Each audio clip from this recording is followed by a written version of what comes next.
Wholeness, tema dari khotbah kita, keutuhan, tidak terpecah-pecah secara jasmani dan rohani, secara fisik dan non fisik, secara kejiwaan juga.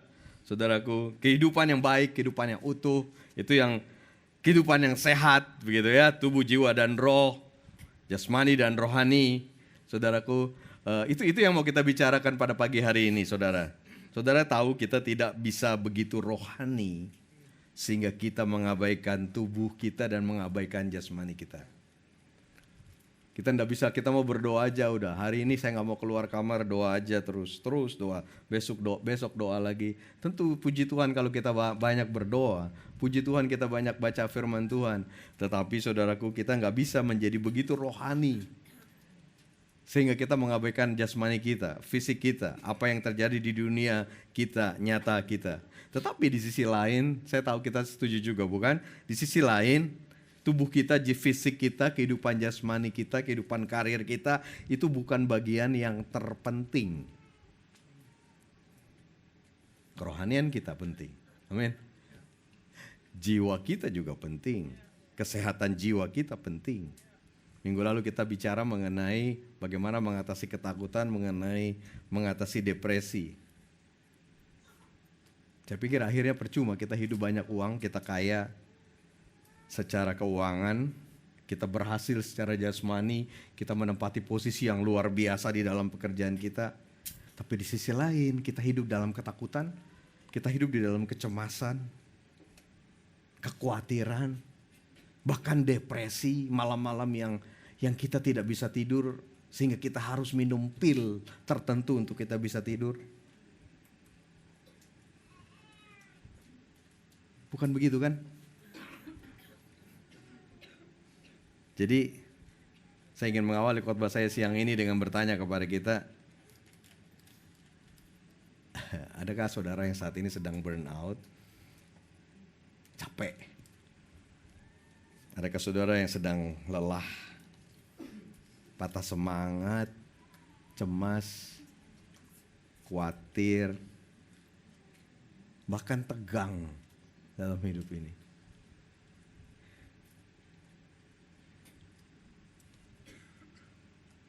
Enggak ada. Jadi khotbahnya selesai aja ya. Saya mau katakan ada kabar baik selalu bagi kita semua. Bahwa bukan kehidupan yang seperti itu.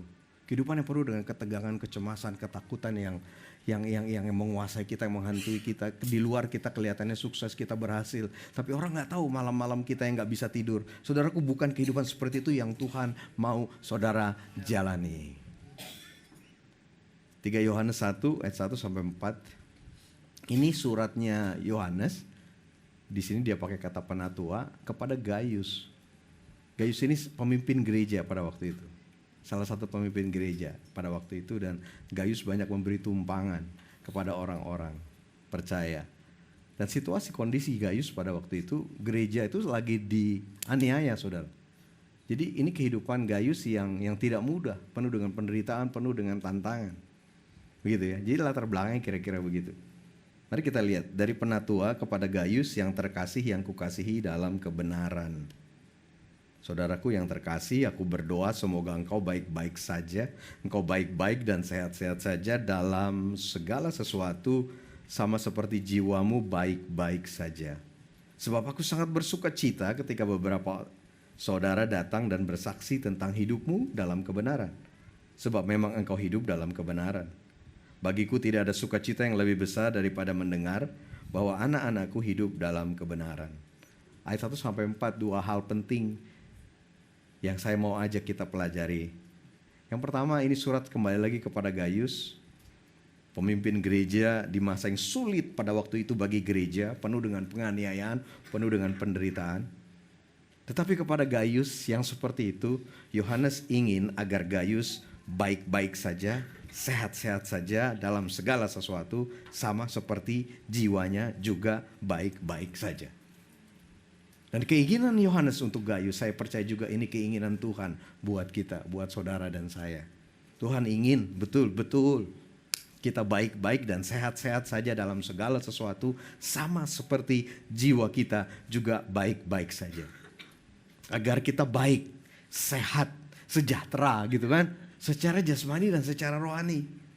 Kehidupan seperti ini saudaraku yang Tuhan mau kita jalani. Bahkan saya bisa mengatakan begini, walau mungkin kehidupan jasmani kita sangat sulit, penuh dengan tantangan, penuh dengan perjuangan, sepanjang kehidupan rohani kita sehat, everything will be alright, betul enggak? Itu kenapa sangat penting untuk kita memperhatikan, untuk kita memelihara jiwa kita juga. Bukan cuma fisik aja, bukan cuma jasmani aja saudaraku. Begitu banyak orang peduli, sangat peduli kepada fisiknya, kepada jasmaninya, kepada diet makanannya saudaraku. Gak apa-apa. Tetapi akan jadi sayang sekali kalau begitu peduli di dalam kehidupan fisik atau jasmaninya, tetapi jiwanya merana. Jiwanya tidak baik-baik saja. Itu yang pertama yang kita pelajari pada hari ini. Yang kedua, kalau saudara perhatikan ayat 1-4 berkali-kali dikatakan ada kata-kata hidup dalam kebenaran, hidup dalam kebenaran, hidup dalam kebenaran. Jadi jiwa kita baik-baik saja. Waktu kita hidup dalam kebenaran. Untuk memiliki jiwa yang baik-baik saja kita perlu hidup dalam kebenaran. Di satu sisi kalau saya tanya hidup dalam kebenaran apa maksudnya? Apa maksudnya buat saudara hidup dalam kebenaran?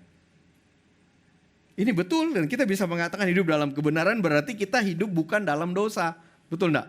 Berarti kita bukan hidup di dalam kegelapan tapi kita hidup dalam terang. Bahwa kita bukan hidup di dalam kenajisan tetapi kita hidup di dalam kemurnian. Bahwa kita hidup tidak selfish tetapi selfless. Bisa kita katakan begitu. Tetapi lebih dari itu, saudaraku, hidup dalam kebenaran ini yang membuat jiwa kita akan baik-baik saja pada waktu kita hidup dalam kebenaran. Hidup dalam kebenaran berarti kita hidup, kita tinggal di dalam firman. Sesederhana itu. Yohanes 17 ayat 17 mengatakan kudus, ini doa Tuhan Yesus ya. Doa Tuhan Yesus kepada murid-muridnya sebelum Tuhan Yesus ditangkap, disalibkan, bangkit dan naik ke surga. Ya, doa Tuhan Yesus untuk murid-muridnya kepada Bapa di surga. Tuhan Yesus mengatakan kuduskanlah mereka dalam kebenaran, firman-Mu adalah kebenaran. Tuh kan. Mau cari kemana kebenaran? Apa artinya kebenaran? Bagaimana kita hidup dalam kebenaran? Ayat ini mengatakan firman-Mu adalah kebenaran. Dan ini yang membuat jiwa kita, emosi kita yang termasuk bagian dari jiwa kita, membuat jiwa dan emosi kita baik dan sehat. Waktu kita hidup dalam kebenaran, kita hidup dalam firman. Jiwa itu merupakan bagian dari hidup kita ya, bagian dalamnya kita. Nggak kelihatan dia. Kelihatan enggak? Kelihatan akhirnya kalau ekspresi saudara penuh dengan kecemasan berarti jiwa saudara sedang tidak baik-baik saja. Tapi jiwa memang merupakan bagian dalam hidup kita. Ada orang yang mengatakan jiwa itu mencakup kesadaran, identitas, moral, nilai-nilai, pemikiran, tujuan, makna hidup. Pokoknya apapun yang ada di dalam saudara. Dan bagian dari jiwa adalah emosi. Emosi adalah bagian dari jiwa. Perasaan, suasana hati, bahagia, marah, takut, sedih, gairah. Dan emosi kita, jiwa kita ini juga akhirnya akan mempengaruhi fisik kita, betul. Mempengaruhi jasmani kita. Berapa banyak orang yang sakit mah, sekarang yang ngetop bukan sakit mah, yang ngetop itu namanya GERD sakitnya. Tetapi berapa banyak orang yang kena GERD sebenarnya diawali karena jiwanya yang gelisah.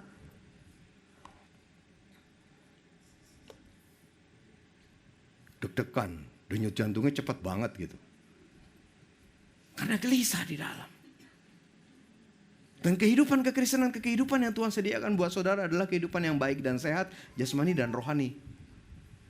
Tapi kita perlu peduli, kita perlu perhatikan dua-duanya. Saya tidak mau mengatakan kita harus perhatikan betul-betul kehidupan rohani saja. Tidak, kita perlu perhatikan kehidupan jasmani kita juga. Saya tidak mengatakan kita tidak perlu peduli dengan pekerjaan kita. Udah melayani aja terus. Bagaimana kerja? Kerja nanti Tuhan sediain. Uang gak datang dari langit kok saudara. Kita tetap harus bekerja. Betul, kita harus rajin di dalam bekerja. Tetapi tidak bisa kita begitu fokus kepada pekerjaan sehingga kita melupakan kesehatan jiwa kita. Semua setuju? Tidak ada yang akan kita nikmati kalau kita tidak bangun. Semua setuju? Karir, bisnis, Kalau mau berhasil apa? Kita bangun karir kita, kita bangun bisnis kita. Kemudian orang suka bingung, kok pernikahannya kering? Pernikahannya nggak ada apa-apa. Kok? Dan seringkali, apa yang kamu lakukan dalam pernikahan kamu? Kalau kita membangun karir kita, ingat kita juga perlu bangun pernikahan kita. Nah, begitu juga dengan jiwa kita. Kita perlu jaga betul-betul.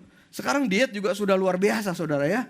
Siapa di sini yang lagi, saya nggak tahu juga deh dietnya apa sih. Sekarang udah macam-macam diet dan itu bagus, saudaraku. Bagus, bagus. Tapi tidak bisa begitu memperhatikan peduli kepada jasmani tanpa dengan kita mengabaikan kerohanian kita. Saya mau mendorong saudara, kalau saudara begitu peduli dengan kesehatan jasmani saudara, saudara begitu peduli dengan karir saudara, dengan bisnis saudara, dengan kepedulian yang sama, dengan gairah yang sama, lakukan itu juga untuk jiwa saudara, untuk kerohanian saudara. Bagi saya, jiwa yang sehat, yang pertama, itu harus diselamatkan dulu. Gak bisa enggak? Karena itu yang pertama Tuhan Yesus lakukan. Dia mati di kayu salib untuk saudara. Untuk keselamatan jiwa saudara. Untuk penebusan dosa. Menebus saudara dari dosa. Jiwa yang sehat adalah jiwa yang diselamatkan. Jiwa yang menerima dan mengalami karya keselamatan Tuhan Yesus di kayu salib. Coba sampai di sini dulu. Berapa banyak dari kita yang tahu, yakin pasti bahwa jiwa saya selamat. Keselamatan yang kita dapat dari Tuhan Yesus. Dari apa yang Tuhan Yesus lakukan di kayu salib buat kita. Tapi kemudian yang kedua, jiwa yang sehat setelah diselamatkan adalah jiwa yang kuat. Karena firman, karena kebenaran.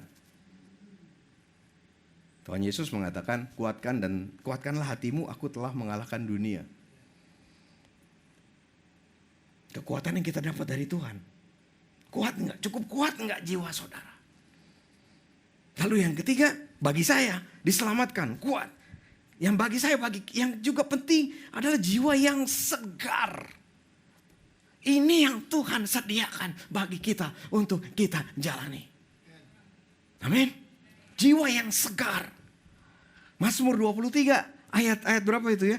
Ia menyegarkan jiwaku. Ia membimbing aku ke air yang tenang dan seterusnya. Ia menyegarkan jiwaku.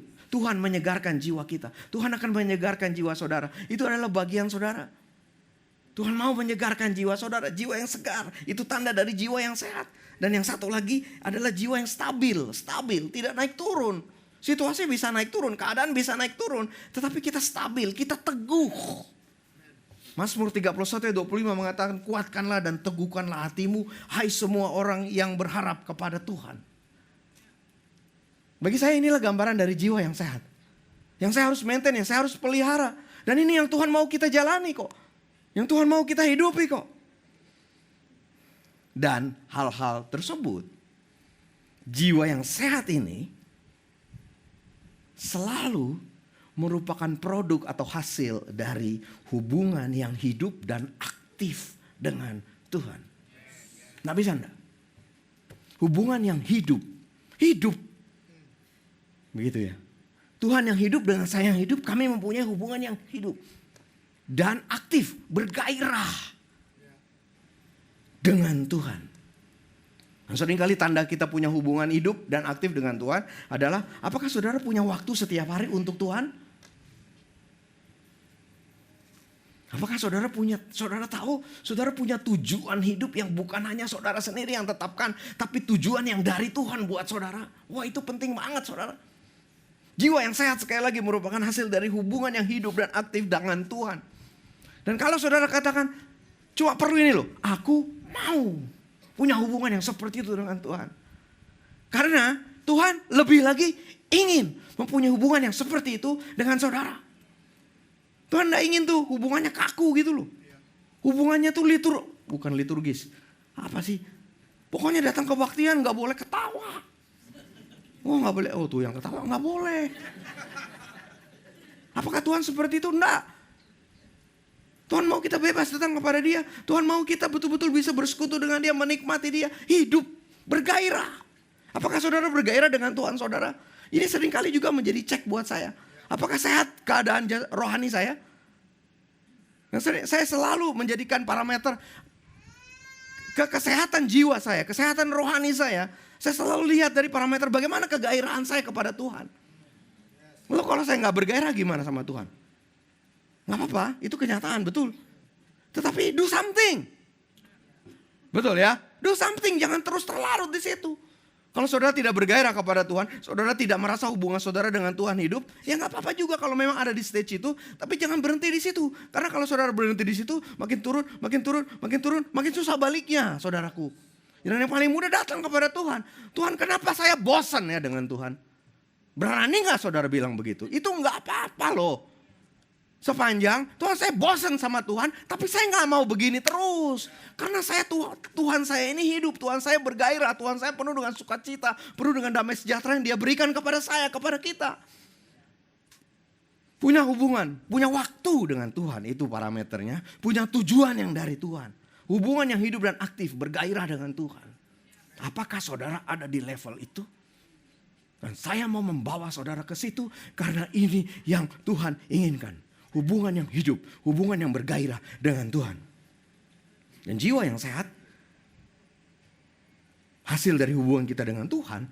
Kemudian yang kedua juga berhubungan dengan apa yang kita masukkan ke dalam diri kita. Apa yang kita izinkan masuk ke dalam jiwa kita, ke dalam hati kita. Segala sesuatu yang ada di luar, itu tetap di luar kalau kita tidak izinkan masuk. Iya kan? Lalu bagaimana kita mengizinkannya masuk? Dari mana masuknya? Dari mata. Dari mana masuknya? Dari telinga. Dari mana masuknya? Dari pikiran kita. Nah, apa yang saudara izinkan untuk masuk terus menguasai saudara? Ada nggak di sini yang tidak bergumul dengan gadget? Semua baik-baik aja, saudara bisa. Tadi gak ada kesaksian? Apa Pak Petra bilang tadi tujuannya awalnya dia buka sosmed mau lihat apa? Mau lihat WhatsApp, scrolling, tapi akhirnya dia nggak sadar 1 jam dia di situ. Tapi saya pikir ini pergumulan kita kan, anak-anak kita juga, anak-anak muda gitu juga kan. Tapi kita perlu aware apa yang kita izinkan masuk. Bagaimana kalau yang masuk sampah? Bagaimana kalau yang masuk hal negatif? Bagaimana kalau hal yang masuk racun? Terus kalau saudara izinkan yang racun itu masuk ke dalam hidup saudara, bagaimana keadaan jiwa saudara?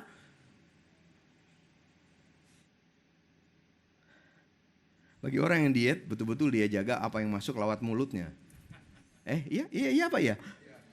Dan saya kagum sekali orang yang bisa diet, betul-betul konsisten dengan jaga apa yang masuk lewat mulutnya. Kemarin kami ada life coach. Sama di meja makan, kami ada sharing live tentu saja. Tapi maksudnya di meja makan makanannya banyak banget. Dan ada satu orang yang nggak makan, saudara. Kerjanya cuma apa namanya? Bukan cuma nyuruh makan itu loh, pakai handphone dia ini satu-satu keliling. Dia nggak makan. Saya heran kan. Yang pertama, kenapa kamu nggak makan? Terus jawaban dia begini. Saya sudah mendisiplin diri saya, ini udah lewat jam makannya. Jadi saya nggak boleh makan di atas jam 5. Buat dia, nggak tahu tuh tipe diet apa ya, tapi ada juga paling nggak untuk dia pokoknya paling lambat tuh makan jam 5 sore, setelah jam 5 udah nggak makan. Dan saya begitu kagum, karena di meja itu yang namanya makanan, dan dia bisa jaga nggak masuk. Saya bilang saya mesti belajar dari kamu nih pengendalian diri. Saya jujur kalau kemarin enggak lagi puasa saudara. Tapi kalau lagi puasa tuh lihat gini kadang-kadang, aduh gua makan dulu dan ntar habis ini minta ampun sama Tuhan. Tapi dia bisa begitu. Dan saya tahu saudara bisa. Banyak dari saudara yang bisa jaga mulut saudara untuk tidak memasukkan apa yang saudara tahu ini berlawanan dengan diet saudara. Ya. Tetapi sering kali kita tidak aware, kita jaga apa yang masuk melalui mulut kita, tapi kita tidak jaga apa yang masuk melalui mata kita, apa yang masuk melalui telinga kita, apa yang masuk yang berkecamuk di dalam pikiran kita. Padahal kita juga bisa. Dan tadi di ayat yang Yohanes 17 ayat 17 tadi katakan, apa yang merupakan kebenaran? Firman-Mu adalah kebenaran. Masukkan firman dong. Masukkan firman. Saya tahu bukan hanya firman yang terus kita masukkan, tetapi tetap firman itu perlu kita masukkan, saudara. Apa yang kita izinkan masuk. Itu penting, itu yang menjaga kesehatan jiwa kita. Di sisi lain kita tahu bahwa Kita hidup di dalam hidup yang penuh dengan pergumulan, hidup yang penuh dengan tantangan, ya kan? Jadi bagaimana dengan menghadapi pergumulan-pergumulan di dalam jiwa kita? Mazmur 42 ayat 12, mengapa engkau tertekan hai jiwaku? Ini orang lagi tertekan apa enggak? Iya pasti, kalau enggak dia ngomong begini. Mengapa engkau tertekan hai jiwaku? Ada yang enggak beres, jiwanya enggak sehat, jiwanya tertekan. Jadi dia tantang, dia ngomong aja sama jiwanya, mengapa engkau tertekan hai jiwaku? Terus dikatakan apa? Mengapa engkau gelisah dalam diriku? Ini lagi gelisah berarti dia kan? Ini orang yang jiwanya lagi enggak baik nih. Dia ngerasa tertekan, jiwanya gelisah lagi. Tapi dia ajak ngomong, dia bicara. Gitu. Itulah pergumulan. Mengapa engkau tertekan hai jiwaku? Mengapa engkau gelisah di dalam diriku? Berharaplah kepada Allah. Dia enggak lagi khotbahin orang lain. Dia lagi khotbahin diri dia sendiri. Karena dia tahu ada yang salah. Karena ini kok pressure-nya, kok tekanannya, kok bebannya, kok gelisahnya betul-betul. Dan dia katakan, hey, kenapa engkau begini? Berharaplah kepada Allah, berharaplah kepada Allah. Sebab aku akan bersyukur lagi kepadanya, penolongku dan Allahku. Terhadap menghadapi pergumulan kegelisahan di hati, ketakutan, kecemasan, pemazmur melakukan ini. Dia memerintahkan jiwanya, berharaplah kepada Allah. Aku akan bersyukur lagi kepada Allahku. Karena di dalam Yohanes 14 ayat 27, Tuhan Yesus mengatakan begini, damai sejahtera kutinggalkan bagimu. Pasti gak kita dapat? Pasti gak kita dapat? Pasti gak kita alami? Tergantung pilihan kita. Mau apa enggak? Tapi itu yang Tuhan sediain buat kita. Damai sejahteraku tinggalkan bagimu. Damai sejahteraku kuberikan kepadamu.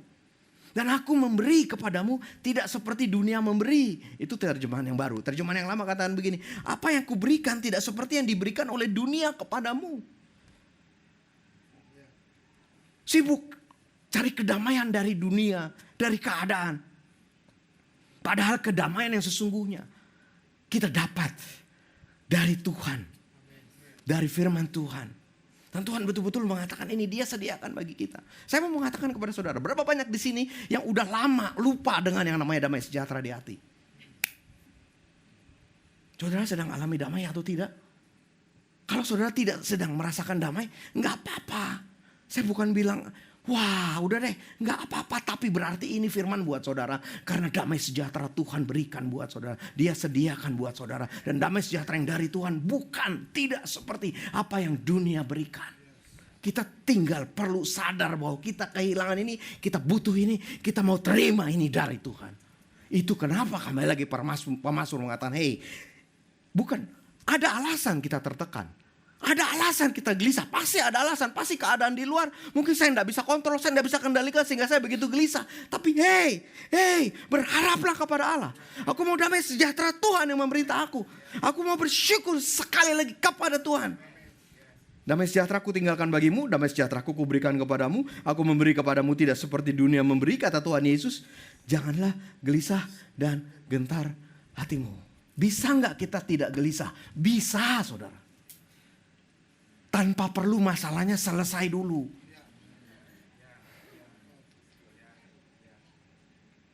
Sepanjang kita mengizinkan kebenaran itu memenuhi kita, menerima damai sejahtera yang dari Tuhan buat kita. Ada satu peringatan yang Alkitab katakan kepada kita mengenai jiwa ini. Matius 16 ayat 26. Apa gunanya seseorang memperoleh seluruh dunia tetapi kehilangan nyawanya? Bahasa Indonesianya nyawanya, tapi bahasa Inggrisnya, for what will it profit a man if he gains the whole world but forfeits his soul, jiwanya. Apa gunanya kita memperoleh seluruh dunia tetapi kita kehilangan jiwa kita? Apa yang sedang saudara perjuangkan? Beda ya, di usia-usia tertentu beda. Umur 20 tahun berjuang untuk sesuatu yang gimana tuh? Umur 30 tahun, umur 40 tahun, nanti untuk umur 50 tahun mungkin beda perjuangan kita. Tetapi yang jelas, apapun juga yang sedang saudara perjuangkan di dalam hidup saudara, apapun juga yang sedang saudara bangun di dalam hidup saudara, itu tidak worth it kalau karenanya saudara akan kehilangan jiwa saudara. Jangan pernah jual jiwa saudara untuk mendapatkan keuntungan duniawi. Ruginya luar biasa, saudara. Saudara tahu Eugene Peterson? Dia yang menulis Alkitab The Message. Eugene Peterson menggembalakan satu gereja yang sederhana, yang kecil di satu daerah di Amerika. Kemudian somehow karena hatinya begitu luar biasa terhadap jemaatnya, dia memikirkan bagaimana caranya supaya Alkitab lebih komunikatif kepada jemaatnya. Dan kemudian dia mulai buat The Message. Sehingga pada waktu The Message awalnya dibuat, tujuannya bukan untuk dipublish ke seluruh dunia, tetapi cuma untuk bisa memberi makan kepada jemaatnya secara lebih applicable dan praktikal. Tapi kemudian ternyata The Message, wah, meledakkan. Ada gak di sini yang suka baca The Message? Meledak kemana-mana The Message. Dan Eugene Peterson, hamba Tuhan yang sederhana, tiba-tiba menjadi begitu terkenal. Dan dari The Message dia mulai tulis lagi buku yang lain, tulis lagi buku yang lain, tulis lagi buku yang lain. Dan semuanya menjadi best selling, meledak luar biasa. Kemudian ini percakapan antara di podcast ini, saya dengar di podcast ya, karena by the way Eugene Peterson sudah dipanggil tuh, udah ke surga dia sekarang. Ya, tapi di podcast ada satu wawancara, orang mewawancarai putranya yang sekarang menjadi gembala menggantikan Eugene Peterson. Yang wawancara dia tanya gini, apa yang paling berkesan buat kamu dengan kehidupan ayah kamu? Terus dia cerita begini, ada satu waktu ayah saya mulai terkenal sebagai pembicara rohani Kristen yang terkenal. Terus dia diundang untuk berbicara di satu convention, puluhan ribu hamba Tuhan. Dan saya begitu bersemangat mau diajak oleh ayah saya ke dalam conference tersebut. Tapi kemudian ayah saya mengatakan begini, saya tolak undangan itu. Saya gak mau bicara di depan puluhan ribu hamba Tuhan itu. Dan anaknya bingung, saudara. Bingung, dia bilang begini, kenapa ditolak? Tidakkah ini jadi platform untuk buat Bapak makin terkenal? Siapa yang bisa promosi? Tidakkah ini promosi gratis?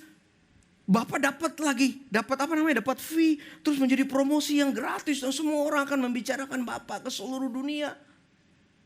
Kok nggak mau pakai sih opportunity ini? Dan anak ini mengatakan, saya tidak pernah lupa apa yang ayah saya katakan, karena saya mengatakan kalau saya menerima undangan ini, saya akan kehilangan jiwa saya, dan saya tidak mau kehilangan jiwa saya. Dalam konteks apa? Mungkin bagi dia saya akan jadi sombong nanti. Saya gak mau jadi sombong. Mungkin ada hal-hal yang lain. Bukan convention yang salah, bukan itu. Bukan peserta convention yang salah, bukan. Tetapi buat dia, kalau dia terima tawaran itu akan menghancurkan jiwanya. Dan dia gak mau itu terjadi. Apa gunanya seorang memperoleh seluruh dunia tetapi kehilangan nyawanya? Jadi secara praktis bagaimana kita memelihara jiwa yang sehat? Karena ini yang Tuhan sediakan buat saudara. Buat saya kesehatan jiwa ini lebih penting daripada materi, daripada hal-hal jasmani. Matius 11 ayat 28 kita tahu ayat firman Tuhan mengatakan, marilah kepadaku semua yang letih lesu dan berbeban berat, aku akan memberi kelegaan kepadamu. Ya kan? Ayat ini katakan, ayo datang kepadaku. Kamu lelah, datang kepadamu. Kamu letih, datang kepadamu. Itu kenapa tidak perlu kalau mau datang kepada Tuhan. Tuhan aku baik-baik saja. Tuhan aku luar biasa. Tidak perlu saudaraku. Marilah kepadaku semua yang letih, lesu dan berbeban berat. Aku akan memberi kelegaan kepadamu. Secara praktis untuk memiliki jiwa yang sehat. Jiwa yang dipulihkan, jiwa yang disegarkan. Kita datang kepada Tuhan. Tetapi kemudian saya lanjutkan. Pasal 4 ayat 19 Matius. Ya, Yesus berkata kepada murid-muridnya, mari ikutlah aku dan kamu akan kujadikan penjala manusia. Nah di dalam konteks ini, Matius 4 ini, mari ikutlah aku. Konteksnya begini saudara, bukan cuma kamu sendirian. Gitu, bukan. Jena, mari ikutlah aku. Bukan cuma Grace, mari ikutlah aku. Bukan. Karena Yesus sedang berbicara kepada murid-muridnya pada waktu itu. Situasinya adalah, kalau kita lihat dalam konteks yang lain di dalam Lukas 5 ceritanya lebih lengkap begitu ya. Mereka ini murid-murid ini habis menjala ikan terus hasilnya 0 Begitu kemudian mereka pulang dengan putus asa. Kemudian mereka lagi beresin jalannya. Terus tiba-tiba Tuhan datang. Tuhan pakai perahunya. Dan kemudian Tuhan bilang, ayo kita bertolak lagi ke seberang. Kita jala ikan lagi. Kemudian murid-muridnya menjala ikan dan hasilnya begitu banyak ikannya. Kemudian waktu ikan-ikan itu dibawa ke daratan. Disitulah Tuhan bilang kepada Petrus, mari ikutlah aku. Kepada Petrus dan teman-temannya, mari ikutlah aku dan kamu akan kujadikan penjala manusia. Dengan kata lain, undangan untuk datang kepada Tuhan. Tetapi juga undangan untuk datang kepada Tuhan bersama-sama. Bukan sendirian. Inilah dia. Kita keluarga rohani.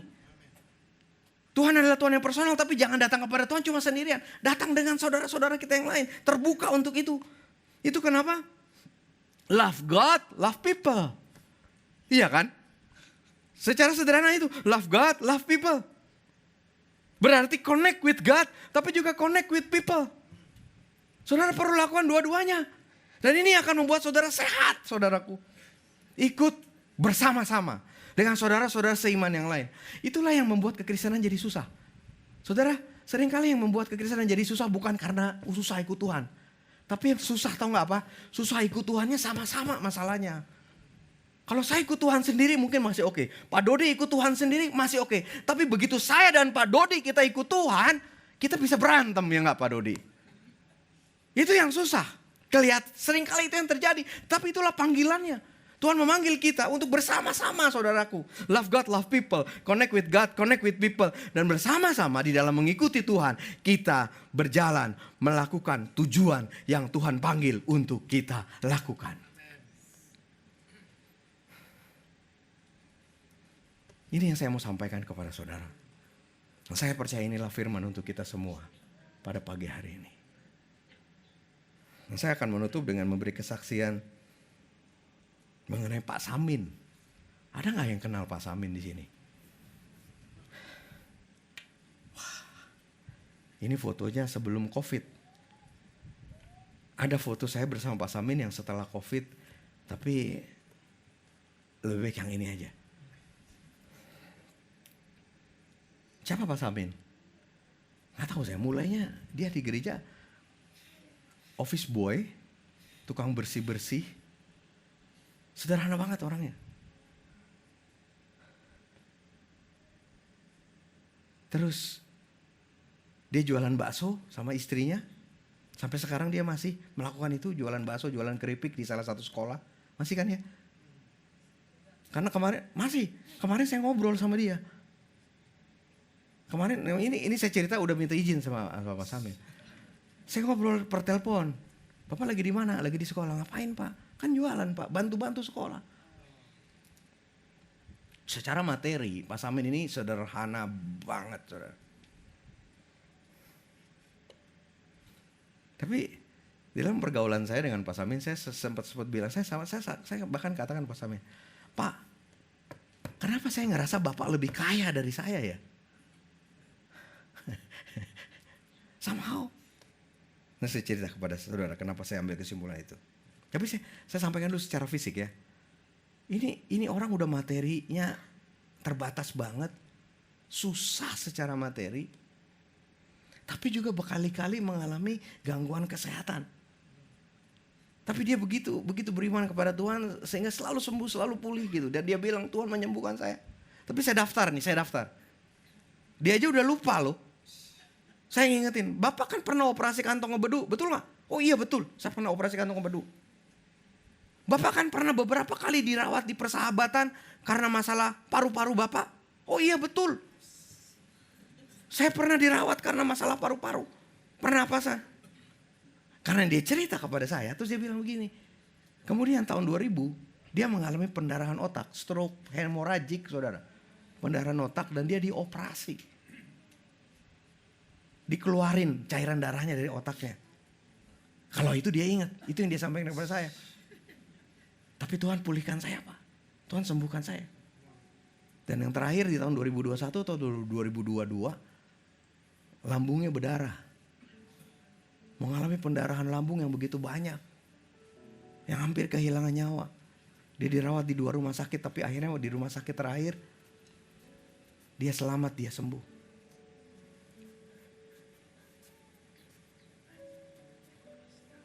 Dan Pak Samin ini orang yang dia tahu aja gitu kalau saya lagi susah. Kadang-kadang dia telepon saya, kadang-kadang dia titip ke Lia, ke Meiti. Tolong kasih tahu Mas Yahya, dia panggil saya Mas Yahya, panggil Ista Mbak Ista. Tolong kasih tahu Mas Yahya, jangan putus asa. Kami semua berdoa untuk Mas Yahya. Sampai sekarang salah satu yang saya suka dari Pak Samin itu keripik kentangnya. Ada gak sih yang tahu? Ada ya. Sampai sekarang 2 hari yang lalu dia kirimin saya keripik kentang. Dan setiap kali ketemu, mestinya saya yang lebih peduli sama dia yang sudah lanjut dan pernah mengalami begitu banyak penyakit. Tapi dia selalu, bagaimana Mas Yahya keadaannya? Mas Yahya baik-baik. Jangan putus asa ya. Jangan nyerah ya. Dan orang yang ngomong gini, orang yang udah hampir mati berkali-kali karena sakit, saudara. Itu kenapa saya ngerasa dia lebih kaya dari saya.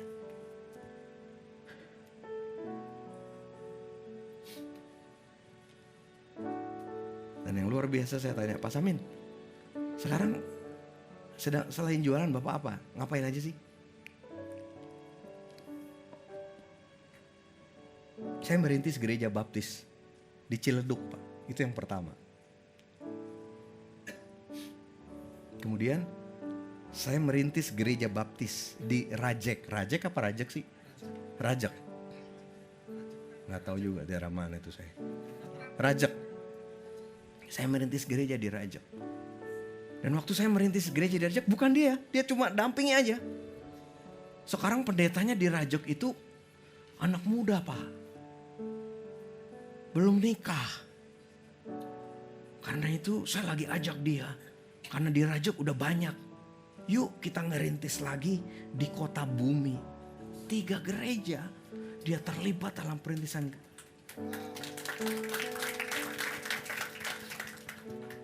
Dan yang dia katakan saya lakukan cuma seperti apa yang saya lakukan terhadap Mas Yahya. Sekarang saya punya tanggung jawab untuk dampingin hamba Tuhan ini.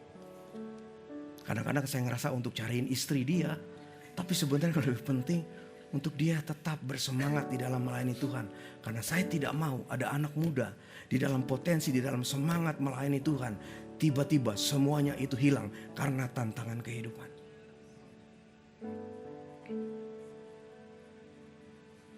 Mari kita berdoa.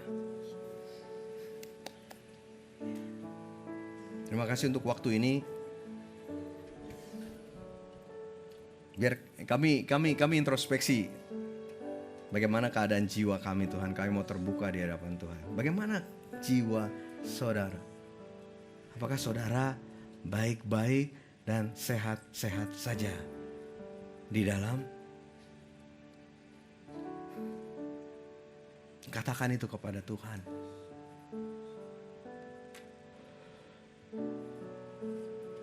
Tuhan, bagi kami yang membutuhkan kesembuhan, Tuhan sembuhkan kami Tuhan. Bagi kami yang membutuhkan pemulihan, biar pemulihan datang dari Tuhan. Tolong Tuhan, berdoa setiap kami. Tidak ada seorang pun akan keluar dari ruangan ini tetap dalam keadaan jiwa yang sakit, yang tidak baik-baik saja. Biarlah kesembuhan, jamahan, pemulihan Tuhan datang kepada kami.